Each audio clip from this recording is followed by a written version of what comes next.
Hi guys, I hope you're doing well. In today's video, you're gonna see Thomas playing a little bit and just exploring his world and talking, and then I'm going to kind of take you through the kitchen a little bit, and talk about the different costs of some of the things that we have here. So if this is a excuse me, if this is a video you like, make sure you give it a thumbs up, subscribe if you haven't, and if you'd like us to make more videos like this, let me know. We'll talk to you later. Bye. God bless.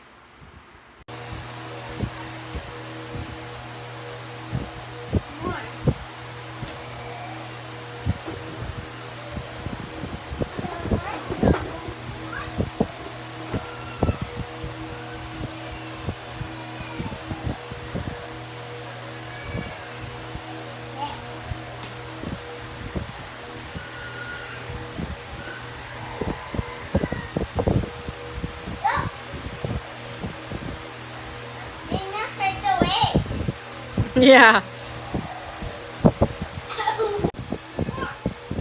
Thomas, pull your pants up.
Know is that you're a grill master.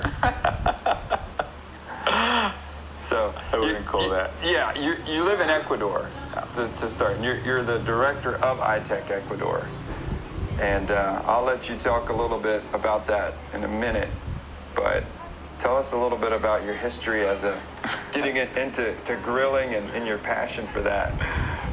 Well, when I was here, I think in the States, I was 19. That was 99. I got into the, meat grilling world through some friends in Miami. And I went back to Ecuador and I'm gonna do this. But I just got the meat and I put it in the grill and you couldn't even bite it. It was so hard and tough. And I'm like, what? Why this doesn't work? I start, learning that it's not just put it on the grill. It's you have to see the meat. You have to be you have to see the color of the meat. You have to check for marble, how much fat has on it, and then the right grill, the temperature, the charcoal, how it needs to work, and needs to be in a way that doesn't flame. You always, if you want to have something that is good, you cook it slow. It's not, it's not an easy and fast thing. It's not fast food. So I kind of like hard stuff.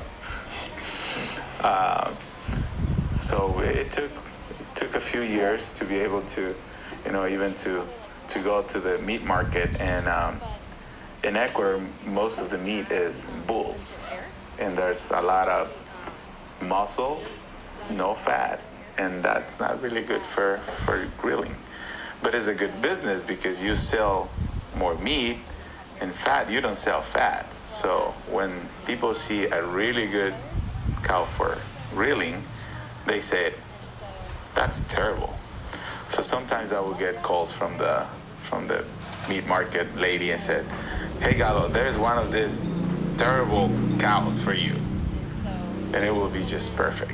So I even learned to get the cuts off. But the biggest thing, a lot of people think it's that, the griller likes meat and likes to eat meat.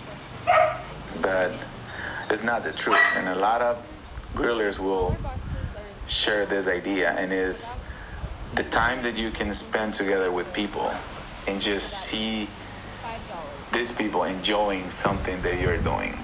And just I just love to see the face when somebody sticks a good piece of meat in their mouth, and just, it's the time. It's not about the meat. It's not about the I like to eat meat, because if you ask me, I really like chicken. But it's mainly it's that time, that relationship that bundles into this thing that a lot of people likes. Yeah, So, which is so true. I mean, anytime you're here, it's going to be a party. There's a meat party, or we call it a meeting. yeah, meeting. So there's a couple of cuts of meat that I've never had before. So picanha is one of them. So maybe share a little about the picanha, and then maybe some others that might be new cuts that people wouldn't necessarily think of. Well, when I started learning, one of the things that I did, my brother lived in Argentina. He's a chef, and so I went there for 15 days, and I ate meat 14 days. And there's a few cuts that you don't have here, and the way that people from the United States does grilling is really different than the people from South America and those countries. So you got, in Argentina, they have the New York steak, but here you do steaks. There they cook the whole New York, piece. That's the back of the cow. And it's really slow cooked. And if you go north to Brazil, they have their special cut is picanha, which is sirloin sizzler here, which you don't find normally. Now with the Brazilian steakhouses, it's more popular. But that's a cut that I really enjoy having. When I was in Argentina, one of the big cuts that I really like, they call it the pork steak. It's and here I found out is the skirt steak.